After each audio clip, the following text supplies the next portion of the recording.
Baseball family, welcome to another episode of the Baseball Together podcast. Today we are going to announce that baseball has confirmed the rules for the 2021 season. We are going to get into some Easter eggs in pop culture and also announce the winner of our contest from last week. 9 Plus Us presents the Baseball Together podcast with your hosts Blackjack Brad and Kansas City Little Big Briggy Blue Eyes. And now, Baseball Together. Welcome back, baseball family. We're really jazzed that you're here with us today. We've got Blackjack Brad in the house. I'm here with my jazz hands. I'm so jazzed. Jazz hands. You spent too much time in Utah. All right. Baseball family, we got some current events we want to bring to you today. Trevor Bauer is officially off the market. Some of you are very, very sad. In fact, I think the majority of baseball dumb is a little bit upset about this. Brad, how are you feeling about him signing with the Dodgers? Well, before you answer, let's give the people the details. It's a 3-year deal, $102 million with player options. Get ready for this. He can opt out at 2021 season and after the 2022 season as well. Mm-hmm. Well, I mean, he got what he wanted. He wanted to be the highest. Him and Rachel both. Yeah. Yeah, well, I mean, here's the thing. She's a relatively new agent in baseball, right? So she was wanting to make a splashy signing with a free agent, and, man, she got it. She picked her guy, and she got it. Called her shot on it. It's not just $105 million. So this is actually, kind of tiered. Like, this season, the 2021 season, he's going to make $40 million. If he opts in for the 2022 season, then he's going to make $45 million. And then after that, it'll be 17 if he opts in that third season. So I don't know if he necessarily will, or if he's still pitching at a high level, he will opt out and go get more money somewhere else, I'm sure. But he's going to be the highest paid pitcher in baseball, and that's what they're going for. He's making more money than Garrett Cole this season, and that's what they're going for. Congratulations, Trevor Bauer and Rachel Luba. You did it. For real, congratulations. Now, isn't it true that the Mets offered them even more money? Yeah, so I saw a couple things. Like, there was one I saw that they offered him about $3 million more. There was another one that was it was like $8 million more, because I think I saw one that was like around 110. With a similar kind of structure over the same amount of time. But, I mean, he's an LA kid. He went to UCLA. He grew up in LA, so I don't blame him for wanting to go home. Nope, not with the margin like that. I don't blame him either. Exactly. Well, congratulations. I think everybody but Major League Baseball, if you don't count the Dodgers, everybody else got hosed on this deal. But those three parties are very happy. Mm-hmm. Yeah. For Trevor Bauer, the LA Dodgers, Rachel Luba, and the fan base of LA. I think those people are very happy. Everybody else is a little bit upset, but that's okay. That's how this game is played. Well, and I mean, the rest of Major League Baseball should be upset, because look at that starting pitching staff now. You've got that's what I'm saying. Walker Buehler, Trevor Bauer, Clayton Kershaw, who is kind of on the backside of his career, but he's still an incredible regular season pitcher. And then you've got Dustin May coming in, who hits like 102, 103 on the gun. Yeah. And here's the thing. Dustin May is still incredibly young, a little wild, but I think once he gets things honed in, he's a really good pitcher. He's really very good. So that might just be the most dominant pitching staff in the game right now.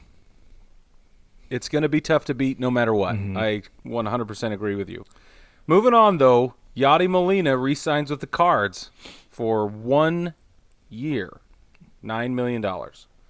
That, to me, is the most no-brainer deal ever.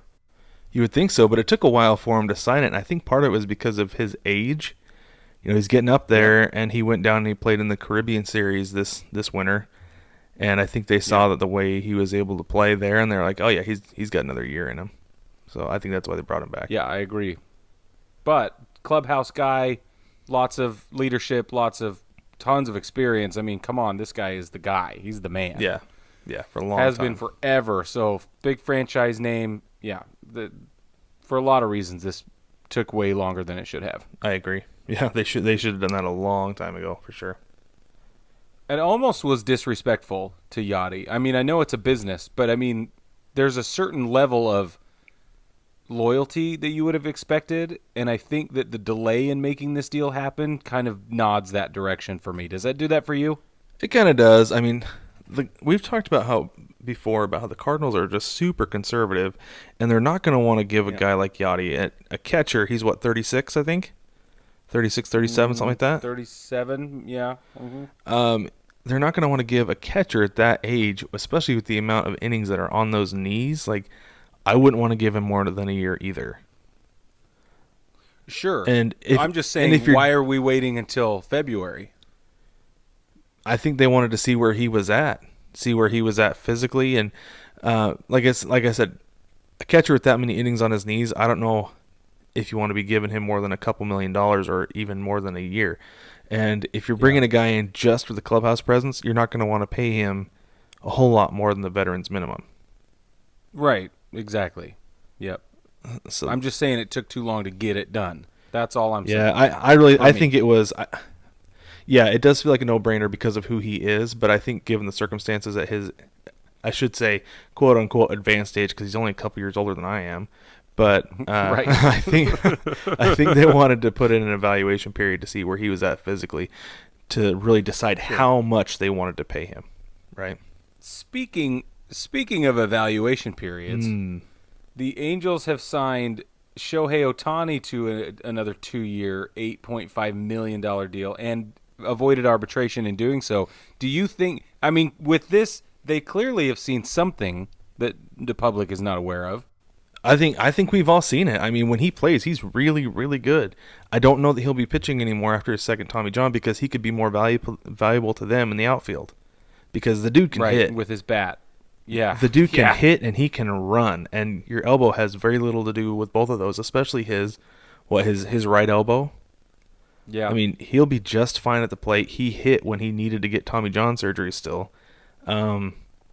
Yeah, he played through it. I mean, even if it comes down to Albert Pujols retiring after next year or the year after, whatever, they have him under contract, and they can keep him as a DH if that's what it comes to, because that's a bat that you want in your lineup, and the dude is fast. He is like, he can burn around the bases. He's got long, smooth strides, and he cooks. Yeah. So I think he's a guy you want in that lineup, and quite frankly, I think they got a pretty good deal on him at 2 years, 8.5, because, I mean, a guy of that caliber for the rest of the league who's got maybe a couple more years and you know what his elbow is like, he's going for more than that. It's just that he hasn't played a full season yet, and that's why they're in the situation that they're in.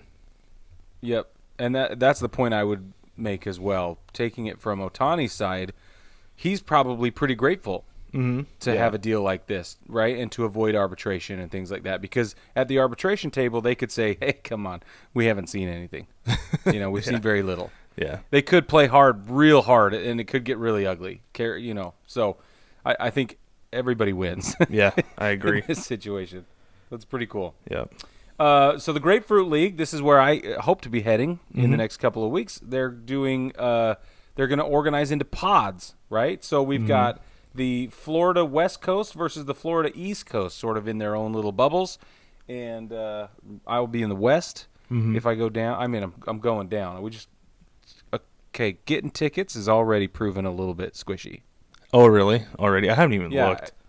Well, I can't even figure out how to do it. So I have friends down there. I'm thinking, come on, be local. Like, come on. Yeah. Because I can't figure out how to get tickets right. And now, granted, I haven't looked in the last handful of days, but when I did look a few days ago, I could not figure out how to buy tickets. So interesting. You might be in a similar position as me. Maybe they've just been waiting for the green light on some level. I don't know. But it's just proven much more difficult than I think it usually is. Yeah, and I think that we could expect that just because of the limited capacity of the stands, and it's so weird this year, Like there's so much just weirdness going on that I don't know. I kind of expected it to be hard to get tickets, but at the same time, I figured for locals it would be a little bit easier, so that's why I haven't really looked into it, because I'm local. My home stadium is the Peoria Sports Complex, and I figured you have friends down in Florida, and them being local, it'd be easy for them to get tickets, but the fact that it's a little bit squishy, like you said, for them getting tickets, I might need to start looking into it. You should, because they're at 25% capacity is what they've said the seating arrangements will be.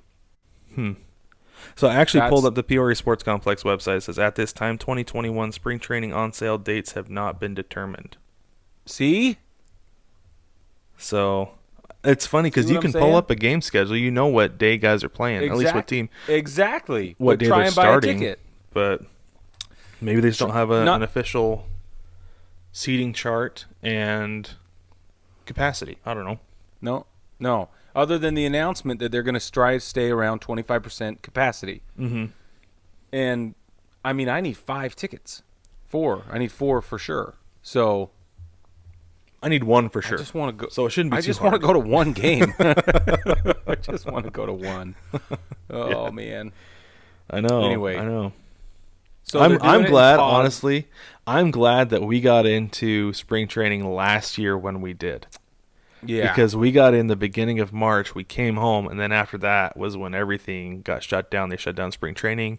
They shut down the NBA. It all was shuttered right after we got back from spring training. So I'm really glad we got in when we did, or I'd be really be jonesing for a game.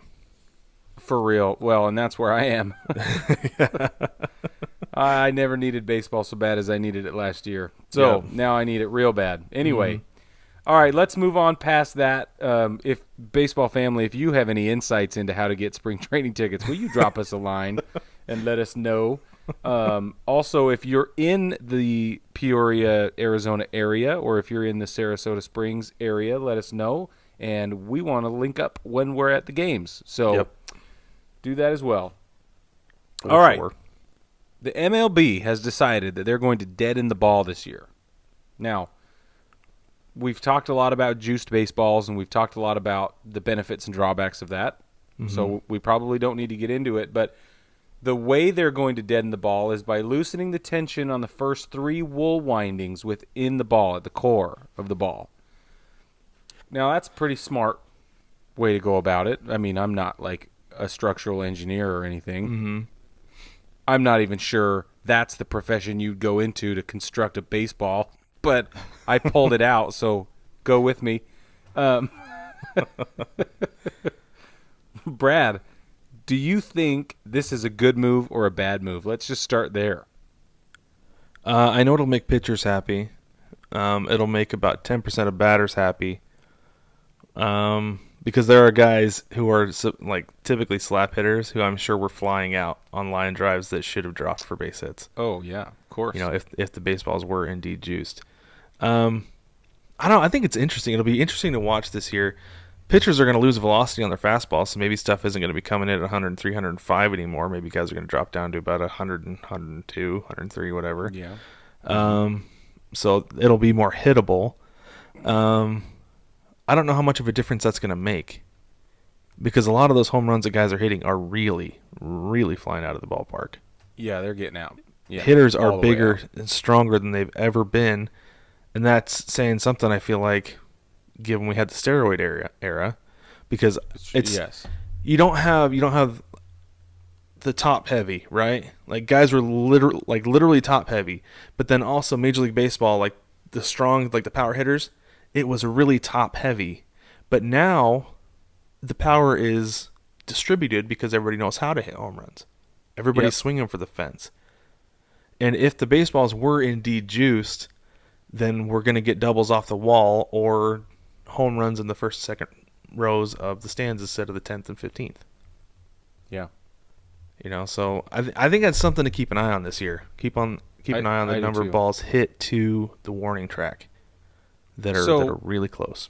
So my brain immediately goes to a handful of names that have experienced tremendous breakout success in the last couple of years and may see a flat line, I guess, in their game at the plate specifically.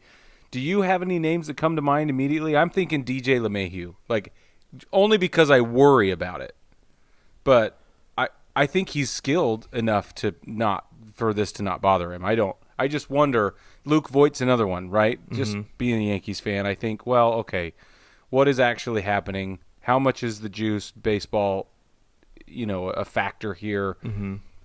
And there are other guys around the league with the same, I mean, we could go on and list it, but what do you think? You know who it's going to be interesting? It's going to be interesting this year to watch the Astros in a complete season.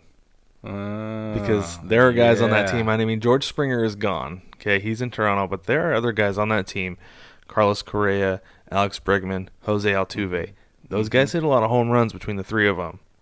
And this year, not knowing what pitch is coming, and not having a juiced baseball, how will those guys fare in this season? It's going to be really interesting to see what happens.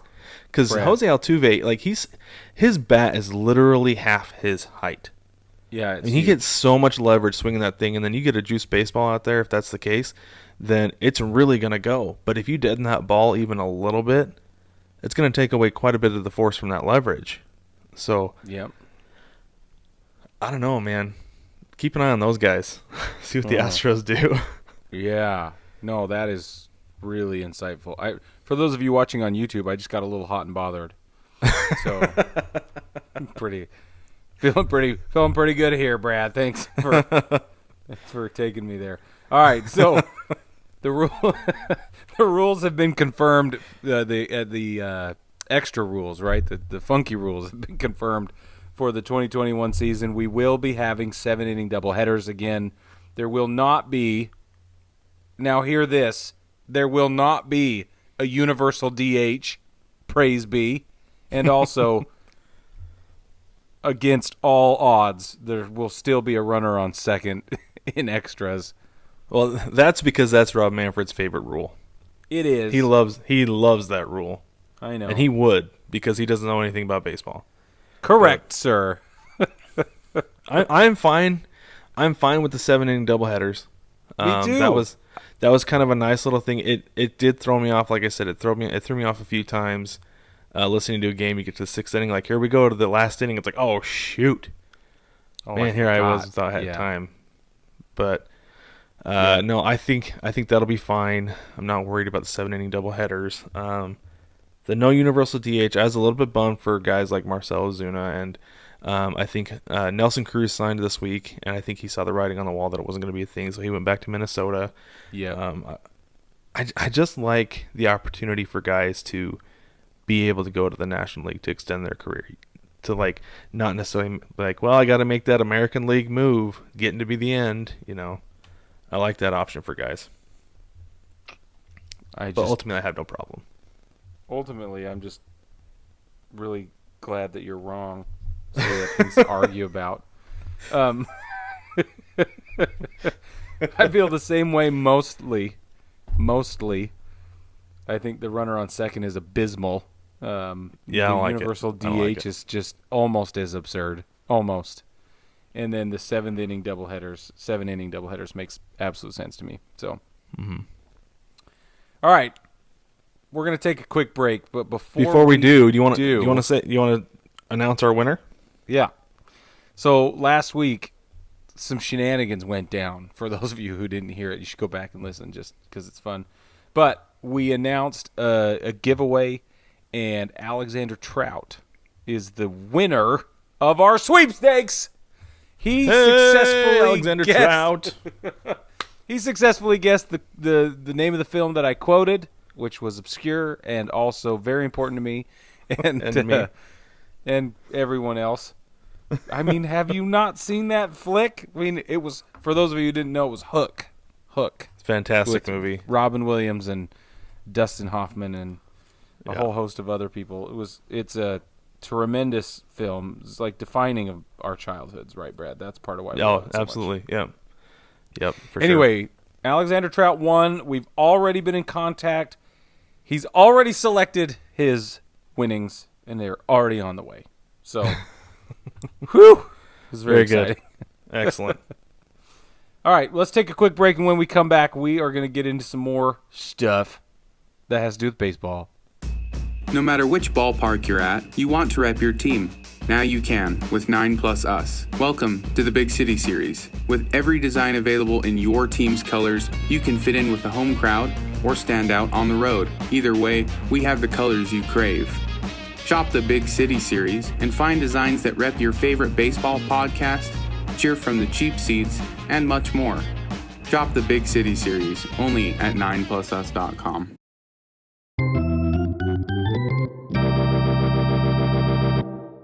Welcome back, baseball family. So we thought it would be fun to do something today. It's actually inspired by something Briggs said a while ago. It was an Easter egg. It's a baseball Easter egg in a movie. It was actually in The Matrix. What was it? They take the elevator to floor number 42. Is that what it was, Brig? Yep. Well, that was that. Didn't you quiz me on that? Wasn't that a trivia thing you stumped me on? No, you quizzed me on it. Oh, It stumped me because I didn't know. Because you kept stumping me. That's what it was, and I found it. Yeah. You saw the opportunity, you took it, and that's fine. That's fine. I'll allow it this one time. But so I thought it would actually be fun to see if we could find some more Easter eggs that we could share with you that are pretty fun. Some of them are like really in depth and deep. Others are really superficial at the surface. But we have 4 each. We have 8 total that we thought that we would share with you guys. Obviously, there's like a million out there that we could go in depth with, but this is where we wanted to go with today. So, Brig, why don't you go ahead and get us started? All right. Thank you, Brad. Hi, I'm Brig. And my my first Easter egg is from Supernatural, the television show Supernatural. In season 5, Dean Winchester goes by, they're always changing their names when they travel. I don't want to give anything away, but they always are going by these aliases. And Dean's character goes by the name of Detective Bill Buckner in season 5. For those who don't know, who was Bill Buckner, Brig? Okay, Bill Buckner pitched for the Red Sox. And didn't he pitch for the Cubs for a little while as well? Anyway. Well, so there were 2 Bill Buckners, actually. I want to say there was one who pitched for the Cubs, but the Bill Buckner that immediately comes to mind for me was the first baseman for the Red Sox. That's what I'm talking about. Yep. And yeah. And maybe we should put a link to the doobly-doo in the show notes about Bill Buckner's World Series error. Yes, we will do that. That's what. For those of you who don't know, you can watch the ball go off the pebble. What's funny about that is that he said leading up to that game that all he told himself all season long was, man, just don't let it go. Just don't let it go this way. Just don't let it go this way. Just don't let it go this way. And for sure, of course, because that's what he's hyper-focused on. That's what freaking happened in the biggest moment ever. Mm-hmm. It brings me I have visceral joy. Yeah, so much. Just, I wasn't even there. I wasn't even alive. It's true, yeah. Yeah, it's a couple of years. So I have 2 things about actually that specific moment about Bill Buckner. So one, Dan Patrick talks about being at the game. I believe he was working for CNN at the time, and he was down in the tunnel waiting for the Red Sox to come. He's like, Red Sox going to win the World Series. I'll go get my interviews, whatever. Yeah. Then he said that he heard a roar and another roar.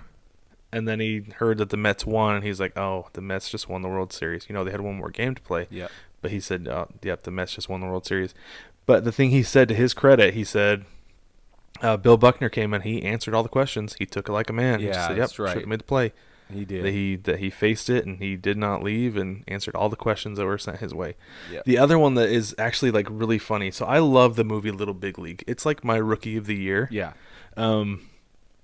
So funny. And Billy Haywood, the kid who's the manager, he's talking to his third baseman who let a ball go between his legs in the big game at the end of the movie, and he's like, same thing happened to Bill Buckner. Ball hit a pebble, went right between his legs.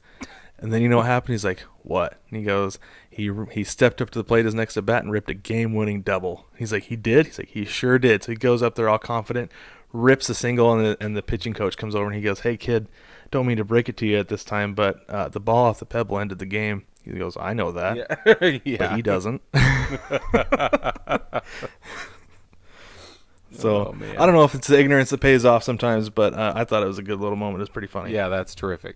So, all right, Brad, hit us with one of your Easter eggs. Okay, in my house, we have a 4-year-old.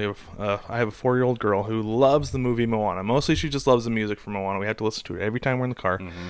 But the song Shiny, which is sung by Jermaine Clement from Flight of the Conchords. That's a terrible New Zealand accent. I love it. But So I love the song "Shiny," but there's one part where he's like digging on Maui when he gets his hook back, and he says, "You don't swing it like you used to, man," which I thought was a pretty cool little reference because what is it they say about a slugger who is not a slugger anymore? He doesn't swing it like he used to. Bingo. And I thought that was a pretty cool little Easter egg in that song that has so many good references throughout. Yeah. But that was the one in particular that I really liked. It was just a little one, but it was good. I liked it. That's awesome. All right. All right, Brig, go ahead. All right, I've got another one. Most people don't know this, but Iron Man is a baseball fan. Okay? Yes, he is. He's a baseball fan. It's a big deal. So let me read from my notes. In the graphic novel The Five Nightmares, okay, this is written by Matt Fraction, Tony Stark travels to the Congo. He's obviously rooting out evil. That's his thing. And a satellite communication intercept shows that the superhero a few things like, kind of like a PowerPoint presentation.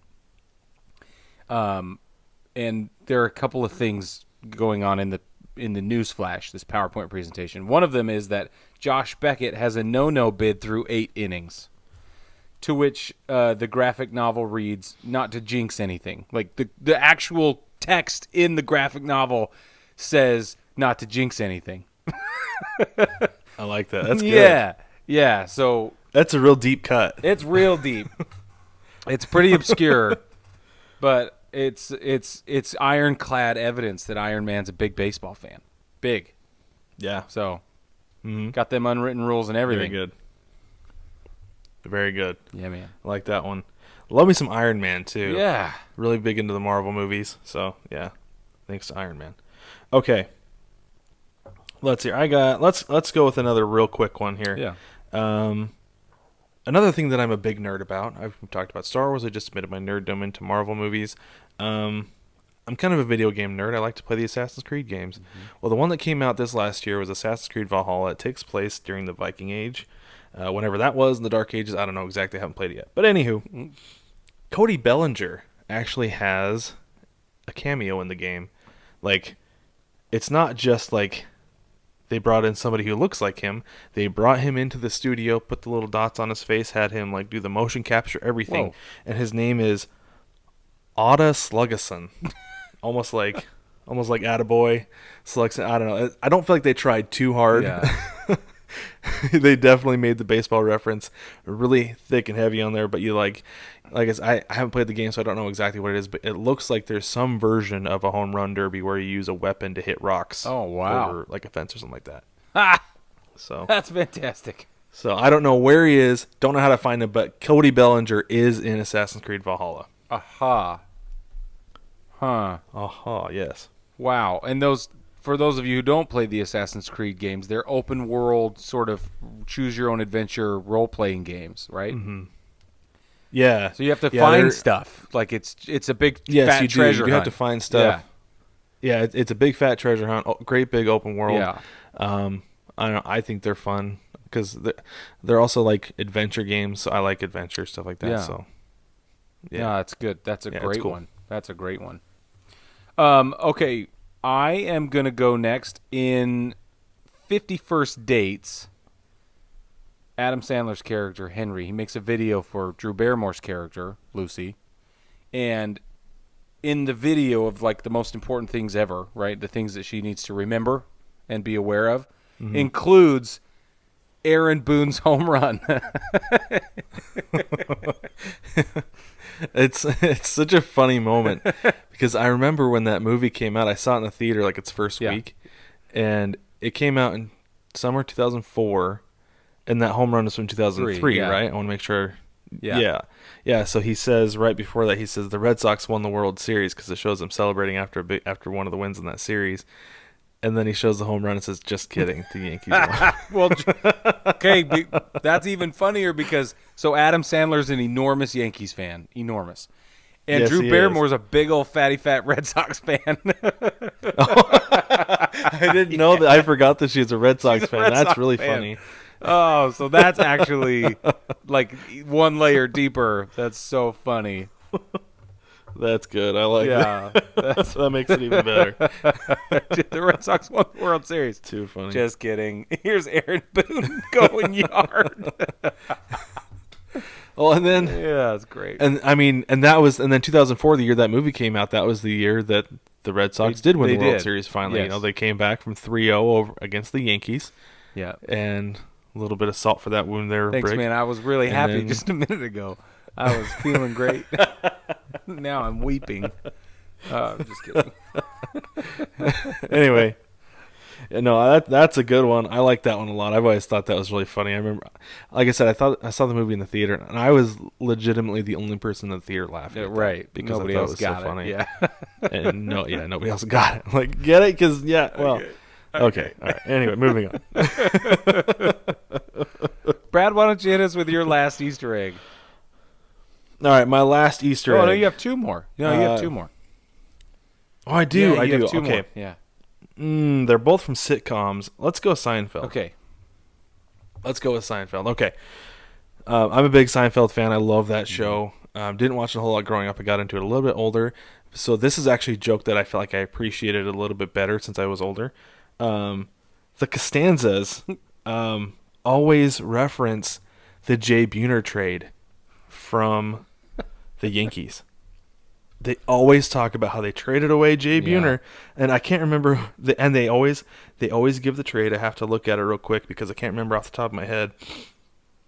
Let's see here. Traded for. Let's see, who was it? Traded by the Yankees with a player to be named later, and Rick Balaban to the Mariners for Ken Phelps. To Toronto. To the Mariners. They traded Buhner from New York to Because Seattle he started with for Ken Phelps. That's right.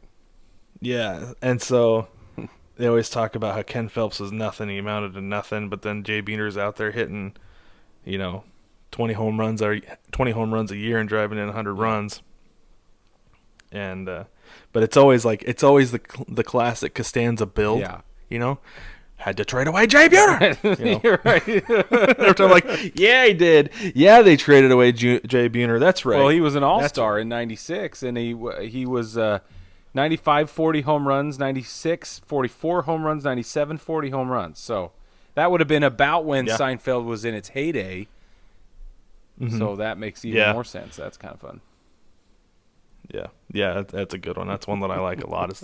And there obviously there's tons of baseball references on there because Jerry Seinfeld's a big baseball fan, and George Costanza ends up working for the Yankees. But so they're literally all over the place. But that's the one in particular that I love from Seinfeld is the Jay Buhner reference. That's freaking funny. I love it. All right, my last one is it's just terrific. It's from Back to the Future 2. Obviously, for those of you that don't know, I should say, Marty McFly goes to the future this time, and he ends up in 2015. And what they learned is that the Cubs won the Super Bowl. Oh my gosh, the World Series. The Cubs won the World Series in 2015 against some team from Miami. And he's like, "What?" Because in 1989, when the movie was released, there was no team in Miami. Was that 92 or 3 or something like that? I think it was pretty close after the first one, right? So it would have been in the late 80s? No. When did the Marlins become a team? Oh, that was 93. Okay, so 93, yeah. And then the Cubs actually did win in 2016, 1 year after the film predicted it, which is crazy. It would have been really crazy if they had beaten the Marlins to go to the World Series that year. Oh man, yeah. Like whoa, wait a minute. But yeah, because that movie was released in 1989, right? So that makes it like even more bonkers that it was 16 years in advance. The fact they're only off by a year for a team that has competed for a World Series, but also been, I guess, quote unquote, statistically due to win a World Series, with that long, that they are only off by a year with that much. That's crazy to me. And then the fact that they got the city in Florida right, that got the first city in Florida to get a baseball team. Yes. I mean, maybe it was written by time travelers. I don't know. Well, you never know. I mean, I'm convinced that certain movies are just telling us what people don't want us to know. And they're like, it's fiction. That can't possibly be real. Yeah. Well, and here's the thing too, is they know what would happen if they had revealed that information to us, right? If they were actual time travelers and they're like, the Cubs are going to win the World Series in 2016. Maybe we shouldn't do that so we don't get a Biff situation. Yeah. Because they know. Yeah. Obviously, they know what would happen if somebody had that information. Biff is a great example. Yep. Let me take off my nerd hat for a minute and ask you to my tinfoil hat is what I meant. Okay. So I fixed my glasses. That's right. All right, Brad, you're up. You got the last one. Okay, I have my last one here. This is a good one. I thought this was fun. One of my favorite sitcoms ever is Parks and Recreation. It's very well written. Of the two mockumentary sitcoms, I actually prefer Parks and Recreation to The Office. That's not saying I don't like The Office. I love The Office. But I feel like Parks and Recreation is the superior sitcom. You can dispute that with me if you would like on Twitter or in the mailbag. Either way, the choice is yours. I will. Let me get my phone, sir. Okay, so you just wait. So there's a reference to a law office. The law offices of Baypip, Bakota, Vorp, and Eckstein. Okay, now for the people who are actually really familiar with this show, I knew that the writers and creators of this show were big baseball fans, but I had forgotten that they managed the old blog Fire Joe Morgan. Oh yeah. Okay, I totally forgot about that. But I didn't realize that these guys are not just baseball fans, but baseball nerds. Straight up baseball nerds. So, those are all references to baseball sabermetrics. Okay. We've got Baypip. Looking it up right now because I accidentally closed my browser window. I know. I have to close it in order for stuff to work. Okay, so Baypip or BAPIP, I don't know, is batting average on balls in play. Vorp is, to me, it seems like a fancy way to say WAR, value over replacement player. And then we've got Bakota. Does that sound right, Brick, to you? And I'm not finding it. Something else is showing up. Wasn't Where'd it? go?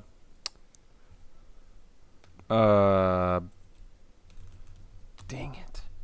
I can't. Oh, Pacoda. It was a player after player empirical comparison and optimization test algorithm. Go. That's what it was. So it's Pacoda. Right. And that's the one. That's the evaluation. So PECOTA. Yeah. And what that does is that projects players in the future. And I'd always wondered how teams would project guys and pay them and stuff like that. And that is what they use. They use Pacoda as a stat to project where they think guys will be in the next 4 or 5 years or whatever. But since this was a really stat-heavy blog, then they knew all these stats, and so they used it as part of a law office, and they would use those stats to also really rag on below-average MLB players who were getting a lot of attention. And one of those guys happened to be David Eckstein, which is where the Eckstein comes from in that law office.